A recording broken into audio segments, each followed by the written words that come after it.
What is up, Earthnoids and Spacenoids? I am just a simple new type, and in this video, we are once again following the adventures of Johnny Ridden. Last time, we saw Johnny Ridden take on the full armor Gundam with the Zaku full bullet. He was drifting out into space alive, but everyone believed that he was dead. In this episode, we will follow Johnny 2 years after the 1-year war as he is helping re-establish civilization in Australia. We are also introduced to the perfect Zaku. So let's get into this.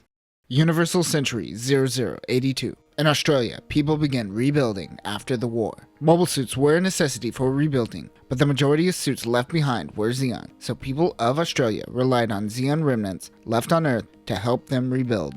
Right now, Australia is currently the Wild West as the people try to rebuild towns and re-establish a new society. A man is helping out in a small town. A lady named Jill is wondering why he isn't bidding higher than his compatriots. It seems he just wants to help. She asks for his name. The man looks over and sees a downed Dop. His name is Johnny Dop. No, Depp. His name is Johnny Depp.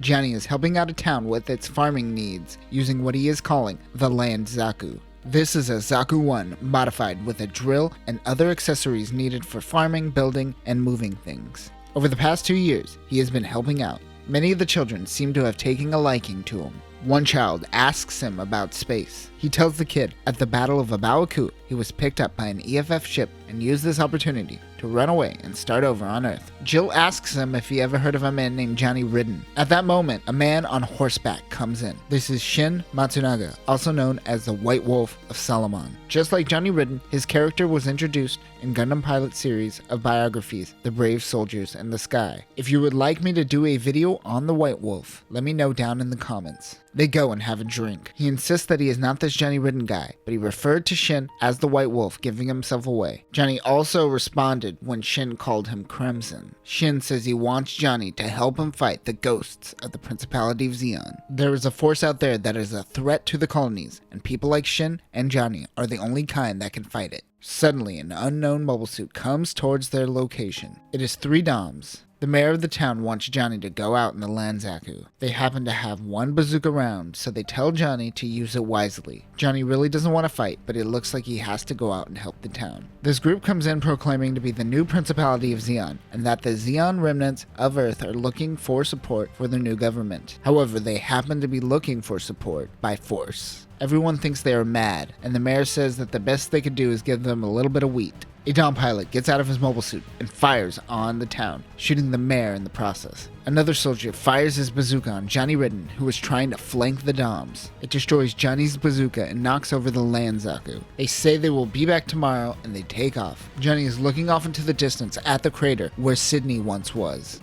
Jill asks him about his past. It was insinuated in our last video that Johnny was really affected by seeing Operation British happen with his own eyes. Him coming to Australia to help, along with him pouring his heart out about seeing the crater with his own eyes, solidifies how much it truly affected him. He says he had to see it with his own eyes because when he saw the impact from space, he thought this was all a dream. It seems the entire town is packing their bags and setting up shop somewhere else. Johnny tells her to leave, but she instead decides to pull a gun on him. She asks again if his name is actually Johnny Ridden. She says that her brother was killed by a man named Johnny Ridden. He says that revenge won't help in any way, and ultimately, she understands that herself. We get a flashback of her past. Her parents were killed during the colony drop, and her brother signed up to join EFF. Remember, we were first introduced to Johnny on a mission to destroy some experimental gems on their way to Luna 2. Fighting to protect the ship was Jill's brother. He sent her letters about fighting a Crimson Zaku, and one day the letters stopped. He said in a letter if she ever meets a man named Johnny Ridden, and then she stops and doesn't finish his letter. She says it doesn't matter. At this moment, the 3 Doms come into the city. Johnny goes out and takes a bunch of paint cans and splatters the Land Zaku with red paint. The Doms go in to attack him. He is able to dodge all the Doms with ease. He is starting to get his groove back. The Doms attack in linear formation. Johnny goes in and attacks the Dom in front with his drills. Johnny calls the 3 pilots wannabe black Tri-Stars. He goes in and uses his drill to destroy one Dom's head and goes straight through the Dom behind him, killing the remaining 2. The remaining townfolks cheers him on. In the distance, he sees Shin on his horse watching him. Johnny knows what he has to do. He says goodbye to the townfolk and takes off. Before leaving, Jill says that his brother's message was, "I'll kill you." She was joking. Her brother's real message was that his dream was to create a new world in which we could share each other's dream. Johnny says he will pass the message on to this Johnny Ridden guy. He says his farewells. We start the final chapter with Shin as the narrator, being asked to talk about Johnny Ridden. He is speaking from a future point in time where Johnny Ridden is dead. He says he doesn't want to speak ill of the dead, but he is a coward. Johnny asks Shin to kill him after the mission is over, and Shin agrees. Later, Shin and Johnny fight after calling the zombies a bunch of fascists. They stop their fighting once they reach a random ship that they refer to as the Ghost of Zeon. Both Shin and Johnny break into the ship in their Zaku 2 high mobility types. They are looking for something called Plan C. We flash back to Shin telling Johnny of the plan. The next generation of mobile suit development still lacked beam technology integration. This was considered Plan B. Plan C would finally change that. A man named Dr. Q was assigned to create the new mobile suits, but once the project was shelved, the doctor went rogue and continued the project. He no longer is an asset to the Republic of Zeon. He is too vengeful. In the present, they find a mobile suit mass production line. They notice that there is a lot of waste in the production. Shin tells Johnny that Dr. Q's method was to take the top 10% and make mobile suits from that. The rest is trash. Suddenly, an explosion happens behind them. It is Dr. Q in a mobile suit that is too fast. Shin and Johnny are with a red shirt and a Gelgu, who gets wrecked by Dr. Q. Dr. Q is piloting the Perfect Zaku. The Perfect Zaku uses a magnetic field to surround itself with a fog to disguise its appearance. Johnny notes that this may be made with Luna titanium or even something stronger. This is strong even without the need for the fog, but it makes this unit almost impenetrable until getting through the magnetic field. Its back module has a large mega cannon and a 5-wired Psychoma system. It also has a double beam scatter cannon and heat hawk shield, as well as a triple beam cannon. Although an amazing mobile suit, it was deemed too expensive and Plan C was eventually shut down. Dr. Q yells about restoring Zeon back to a principality and scoffs at the concept of them being a republic again.